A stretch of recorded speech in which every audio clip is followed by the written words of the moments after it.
एक आदेश पालन के विषय में उदाहरण आता है। श्री समर्थ स्वामी रामदास जी महाराज अपनी मंडली के साथ एक जंगल में गए तो देखा कुआं भी है, छाया भी है, ठाकुर जी विराजमान किए, बैठ गए। जल लाओ तो जल लाया गया तो उसमें बहुत से पत्ते झरझर के डाली से गिरे थे तो दुर्गंध आ गई।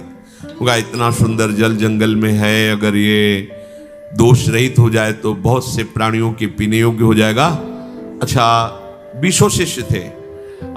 एक बड़ी सी डाल आ रही थी, दूर पेड़ था, डाल आ रही थी ऐसे, और वो ऊपर से पत्ते पुष्प आदि झड़झड़ के कुएं में गिर रहे थे। तो हमें वृक्ष को हानि नहीं पहुंचानी, केवल कुएं के ऊपर जो डाल आई उतनी काटनी है। तो कुल्हाड़ आदि साथ रहती थी क्योंकि ठाकुर जी थे, तो रसोई अमनिया करने के लिए जैसे लकड़ी मिली तो उसको अपने रसोई के हिसाब से अमनिया करते थे। तो बोले इसमें चढ़ जाओ और उतनी ही डाल काटो जितनी कुएं पे आ रही। तो उधर से अगर पेड़ की तरफ से काटेंगे तो बहुत लंबी डाल थी और आदेश सरकार का केवल इतना ही था, उतना ही काटना। इसका मतलब जिधर पत्ते हैं उधर बैठकर उतना ही काटना है।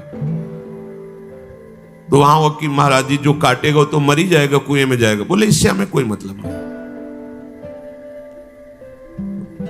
अंबादास जी नाम के एक संत शिष्य थे, तो उनका भगवान ये सेवा हमारे हृदय में उत्साह हो रहा है करने का। सब शिष्य बैठे, वो उठे, पेड़ में चढ़े, डाल में धीरे धीरे ऐसे करके आए, इधर आए, कुएं के ऊपर वो जो डाल का स्वरूप था उधर पकड़ करके बैठे और काटे। जे ही काटे तो डाल से ही अंदर कुएं में गए। अब हाहाकार मच गया शिष्यों की, प्रभु वो तो डाल कटना था। ऐसे बड़े निरपेक्ष दिखाई दे, ये क्या लीला है, तुम मर जाएंगे। अब वो जब डाल कुएं में गिरी तो प्राण बचने की संभावना नहीं, क्योंकि ऊपर से डाल, नीचे जल, जल में जाके तो डूबना ही होगा। सब शिष्य शांत बैठे रहे।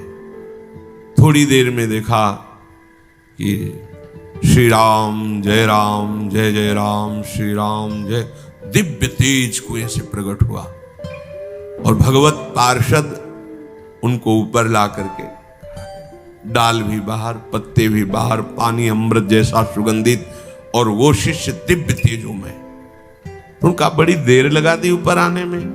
बोले प्रभु जब नीचे गया तो प्रभु के पार्षद ले गए साकेत धाम और सिया राम जी के चरणों का स्पर्श प्राप्त हुआ, प्रणाम किया, उन्होंने प्रसाद दिया और हमें फिर कहा जाओ अपने गुरु सेवा में लगो। तो प्रभु अब सब शिष्य हाथ मल रहे कि जिनके लिए हम बाबा जी बने वो तो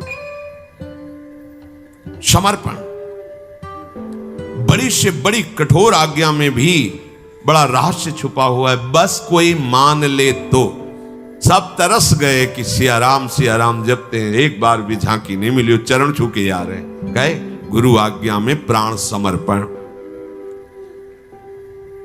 गुरु वचनों में रति, ये भगवत आश्रय का चमत्कार, अपने आराध्य देव में विशिष्ट भाव।